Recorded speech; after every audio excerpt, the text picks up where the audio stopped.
आज आपण पनीरची भाजी बनवणार आहोत। त्यासाठी मी 200 ग्रॅम पनीर आणि मी बनवलेलं वाटण घेतलं आहे। आता आपण कढईमध्ये तेल टाकून त्यात 2 तमालपत्र सोडली आहेत। पुढे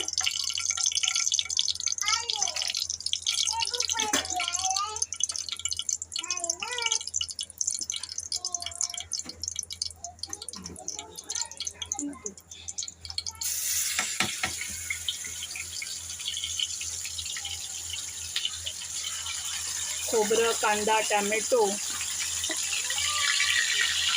आणि काश्मीरी मिरची पावडर, लाल तिखट, हळद असं वाटण तयार करून ही पेस्ट तयार करून घेतली आहे। ती आता आपण करूया। तेल सुटेपर्यंत वाटण आपलं भाजून घ्यायचं आहे। आता आपण त्यामध्ये 2 चमचे पनीर मसाला टाकणार आहोत।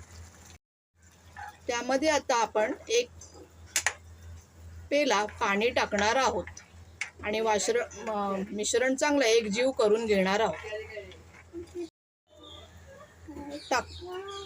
आपण मीठ टाकणार आहोत आणि चांगलं एकजीव करून घेणार आहोत। आता आपण त्याच्यामध्ये पनीर ॲड करणार आहोत।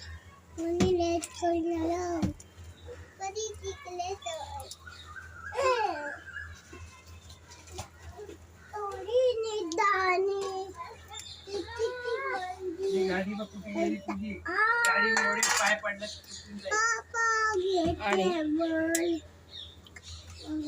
15 ते 20 मिनिटं पनीर शिजून देणार आहोत। अशा प्रकारे आपली पनीरची भाजी रेडी आहे। तर मी गॅस बंद करत आहे। तुम्ही बघू शकता खूप सुंदर असा कलर आला आहे।